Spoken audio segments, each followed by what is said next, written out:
All right, boys and girls, it's time for literature. Pull up your page, literature number 5. Notice it's chapter 1 right here, scene 1.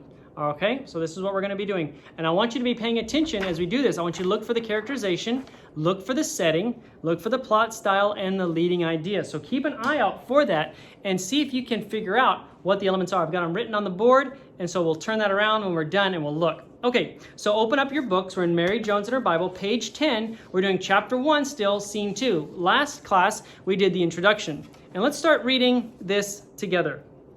In the year 1792, what does that sound like? Hopefully you figured it out already. More than 200 years ago, the night shadows had fallen around the little village of Llanfihangel. The season was late autumn, and cold wind was moaning and sighing among the trees, stripping them of their changed garments, only recently so fresh and green, whirling them around in eddies before laying them in shivering heaps along the narrow valley. So is it warm or is it cold? That's right, all the leaves have changed now. They used to be green and full and fresh, but now they're not. Now they're on the ground, whirling around. So what does that tell you? Winter is good, coming.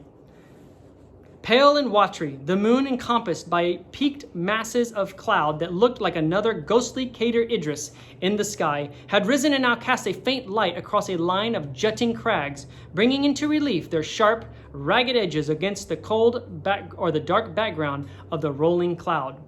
In pleasant contrast to the night with its threatening gloom, a warm light shone through the windows of one of the cottages that formed the village. The light was caused by the blaze of a fire of dried driftwood, on the stone hearth, while in a simple wooden stand, so on page 11, a rushlight burned, throwing its somewhat uncertain brightness upon a loom where a weaver sat at work. Now, what's a loom?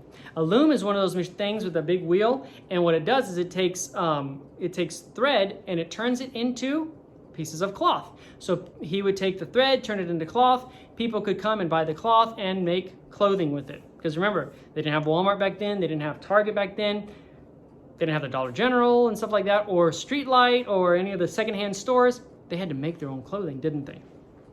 A bench, 2 or 3 stools, a basic cupboard, and a kitchen table. These with the loom were all the furniture. So notice what they had. A bench, 2 or 3 stools, a basic cupboard, a kitchen table, and the loom. Do you think they were rich or poor? What does that make you think of? They didn't have a lot of furniture, did they? Standing in the center of the room was a middle-aged woman, dressed in a cloak and a tall, conical Welsh hat, worn by many of the peasants of that day. Now, look at your picture. Look at the picture. So notice, this is a Welsh picture. Notice that here's the lady. What is she wearing? The tall Welsh hat. So you're going to actually color this picture. So they're all wearing the hat. Looks like he's wearing a face mask almost. I don't know. Well, she's not wearing. He might be wearing one, but she's not wearing one. But look, so here's the loom. Look, see, here's a loom. Right? So they're spinning it and making. This is not out of Mary Jones. This is just a picture that I found.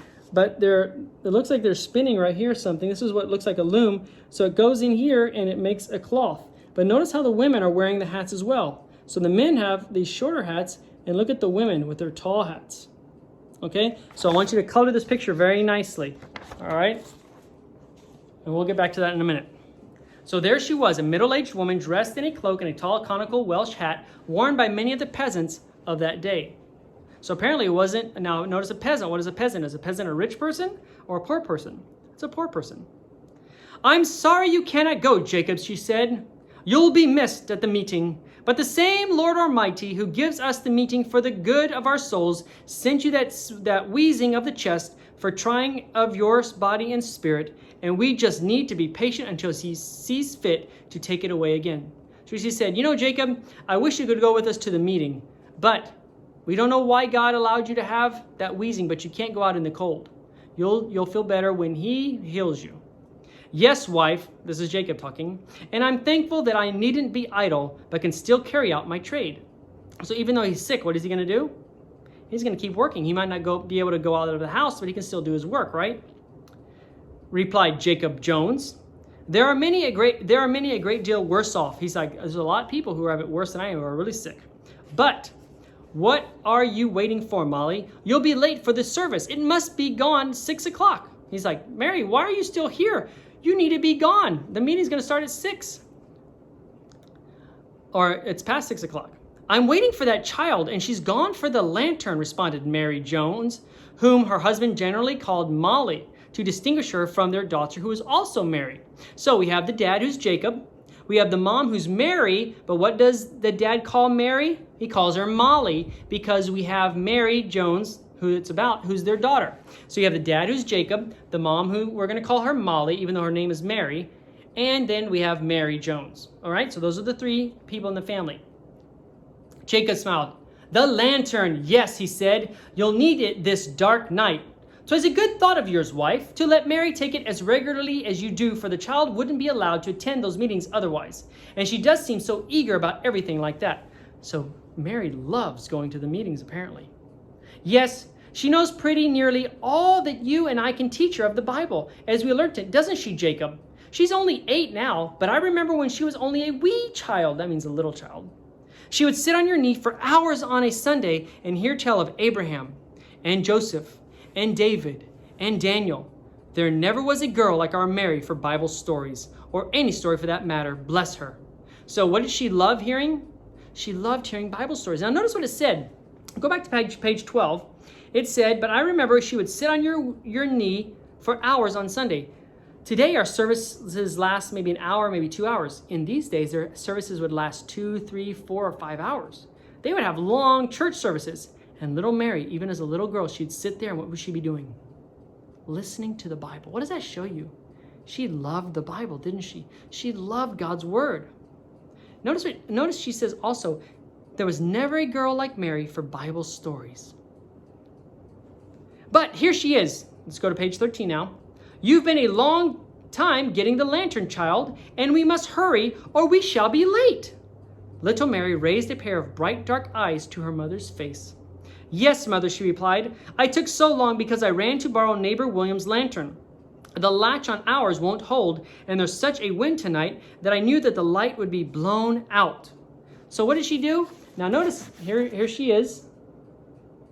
Here's Jacob. Look, here's a loom. So you see he's working. Even though he's sick, he's still working. Here's Molly, Mary's mom, and then we have Mary. Now what does she have in her hand? Notice she has a lantern in her hand. Right? If you turn the page, I think we can go to page, here we go. Go to page 17. You can see a better picture of the lantern.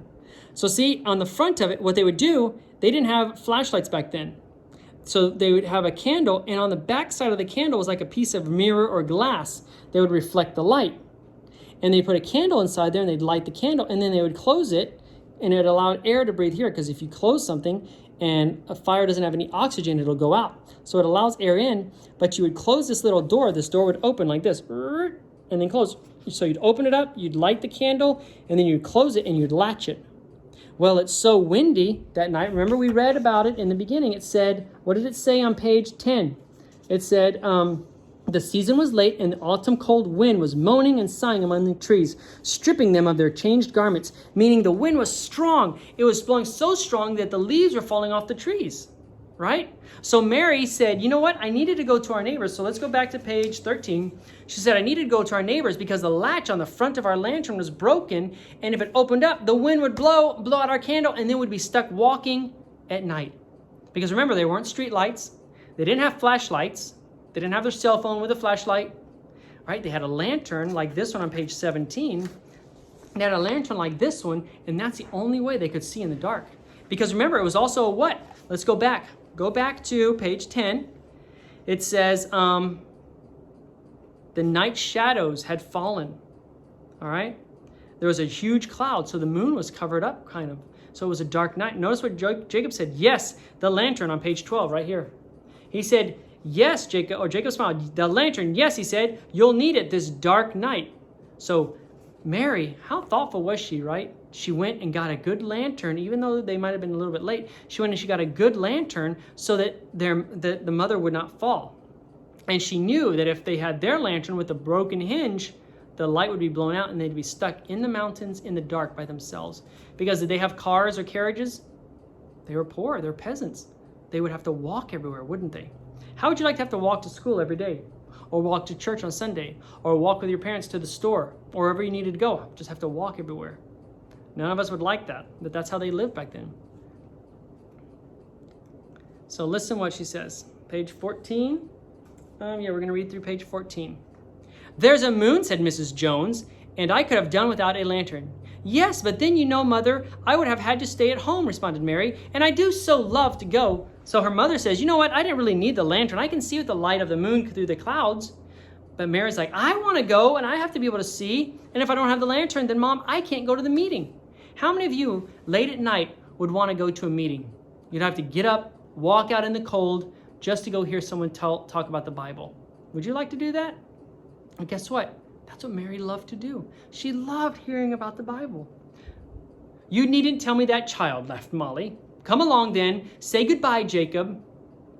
"Goodbye, Father dear. I wish you could come too," cried Mary, running back to give Jacob a last kiss.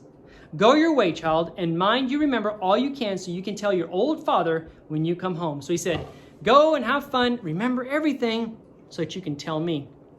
Because had they told and taught Mary everything about the Bible that they knew?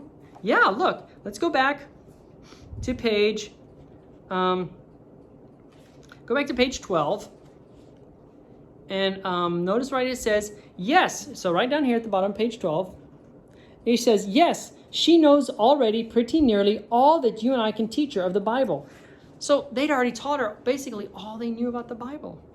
What does this show you about Mary? Even from the beginning, she had a deep love for what? She had a love for God's word. All right, let's close our books because that's the end of the scene because it changes. Because now they're going to go out walking the mountain. We'll do that one next week. So let's go back over here to our board. Now I went ahead and wrote everything. So you can actually pause this video if you want to. But for characterization, we're going to do Molly.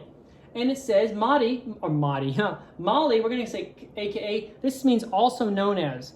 So her name was Mary, but we're going to know her as Molly. So she's either going to be called Molly or Mrs. Jones in the book. So we're going to see that, but just so you know. So we're talking about Mary's mother. A middle-aged woman. Middle-aged means she's not young and she's not old. She's right in between, kind of like your mommies and daddies. A middle-aged woman dressed in a cloak and a tall conical Welsh hat. Now remember, we talked about that hat. I showed you the picture of it. So here's, once again, the Welsh hat. All right there. See this lady holding her baby and she's got her tall hat. And that's what peasants wore. So use that for characterization. So write that on the board. All right, now we're going to do setting. In the year, most of you probably already got this, right? Hopefully you got it when I said, hey, there's something there. You probably all saw this already. In the year 1792. You could also put cold autumn night because that's part of the setting as well, isn't it? Okay. The setting could also be in the cottage where the story happened. But I put in the year 1792. So if you find something that you'd rather put for setting that deals with one of those aspects, then that's okay. You just do what you think is the best. And if it's wrong, I'm going to send it back. But you can do the cold autumn night. You can do in the cozy cottage. That could also be part of the setting. So let's go to plot. So a plot is the event. Remember, the events that make up a story. Every event has a cause. So what happened? What was one of the main things that happened in this scene was that you've been a long time getting the lantern, child. We must hurry or we shall be late. Remember, they're going to be late for the meeting. So the mom was like, you better hurry. We've got to get there on time. So that's what happened. So, and then we have the cause. Notice how I put the big parentheses, cause. So why was she taking a long time? She couldn't just run outside. She had to run to the neighbor's house. And remember, neighbors lived far away. So I took so long because I ran to borrow neighbor William's lantern. So why did she take a long time? Why was she a long time in getting the lantern? Because she went to borrow her neighbor's lantern. Did you see that? Whoops. Sorry, boys and girls. Okay. Then let's go down to style. Personification. Now remember what personification means.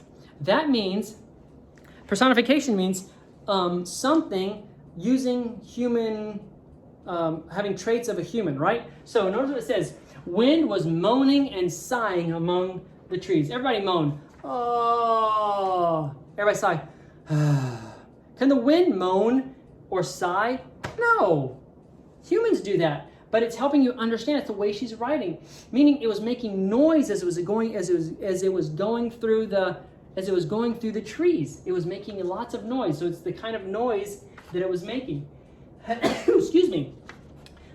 It was moaning. Have you ever sat inside and you hear the wind outside whistling? Does the wind really whistle? No, but it's helping you understand what it sounded like. And let's look at the very last one, which is leading idea. Right here, make sure you put them on the right area. Characterization, setting, plot, style, leading idea. We're going to deal with diligence. What is diligence? Diligence is doing something until it's done. Now, who was the most diligent in this story, you think? Mary was very diligent. She ran to get the lantern. But remember Mr. Jacob Jones? Remember what was wrong with him? He was wheezing and coughing. He had a cold in his chest, right? He was wheezing and coughing. And so he was sick. But what did he say? His wife, Molly, she said, you can't go to the meeting because until God takes away your sickness. She said, and then he said, but I needn't be idle. What does idle mean? It doesn't mean an idol like you bow down to. Idle means doing nothing, like not busy. Like right now, my hands, they're idle. They're not moving. Idle means not to move. But now, my hands are busy. I'm holding my paper. My hands are not idle, right? Okay, because they're doing something. He said, I don't need to be idle. I don't need to be doing nothing. I don't need to just be laying there going, feeling bad. He says, but I can still carry out my trade. What is this trade? That means my job. What was his job? His job was a weaver, making what? Cloth, right? So notice how he was diligent. Even though he was sick, he probably didn't feel very good, did he? But even though he was sick, he still was diligent in his work. So many times, boys and girls, you're going to be at home during this time of distance learning, and you're going to be like, I don't want to do this. And you have a choice to make. Are you going to be like Jacob Jones and be diligent and not be idle, but still carry out your trade? Your trade, your work is your schoolwork. That's what you need to do. That's your trade. That's your job. That's what God's called you to do now, is to do your work with excellence and with diligence. That means you do your work until it's finished. When you look at your paper, I want you to look at it. And I'll make sure you have your name and your date. Make sure everything is filled out. Make sure your penmanship is nice. Make sure you didn't miss any words, right? Make sure that you have your punctuation, all your quotation marks and your periods and your parentheses, your capital letters. Do things with diligence. Be like Jacob Jones. Even though he didn't feel good, he said, I don't have to do nothing. I don't need to be idle. I can be busy. I can be productive. And I can still carry out, means I can still do what I need to do. I can still do my job. All right, so boys and girls, you can pause this video here so that you can copy these, and we'll see you soon.